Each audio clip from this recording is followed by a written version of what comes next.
রাসূলুল্লাহ সাল্লাল্লাহু আলাইহি ওয়াসাল্লাম জন্মের সময় ফেরেশতাদের সাথে শয়তানের তুমুল ঝগড়া।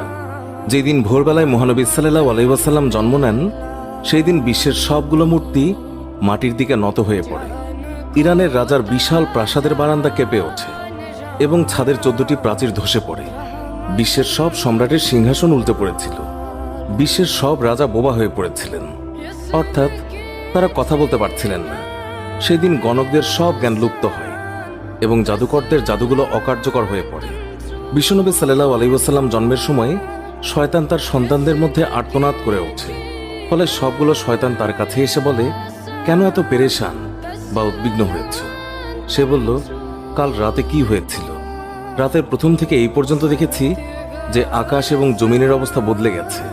ভূপৃষ্ঠে ঘটে গেছে এক বিরাট ঘটনা। ঈসা আলাইহিসসালাম ঊর্ধ্ব আকাশে চলে যাওয়ার পর আর কখনো এত বড় ঘটনা ঘটেনি। সবাই গিয়ে খোঁজ খবর নাও যে কি ঘটেছে। শয়তানরা চারিদিকে ছড়িয়ে পড়ে এবং ফিরে এসে বলে, কই, কিছুই তো দেখলাম না। বড় শয়তান বা শয়তানের নেতা তখন বলল, এই বিষয়ে খোঁজ খবর নেওয়া আমাদের কাজ। আর তারপর সে পবিত্র মক্কার কাবাঘর সংলগ্ন অঞ্চলে আসলো। সে দেখল যে ফেরেশতারা কাবাঘরের চারিদিকে ঘিরে রেখেছেন। শয়তান সেখানে ঢুকতে চাইলে ফেরেশতারা হুঙ্কার দিলেন। ফলে সে ফিরে আসে এবং চড়ুই পাখির মতো ছোট হয়ে হেরা পর্বতের দিক থেকে সেখানে প্রবেশ করে। জিবরাইল আলাইহিস সালাম বললেন, ওরে অভিশপ্ত, ফিরে যা।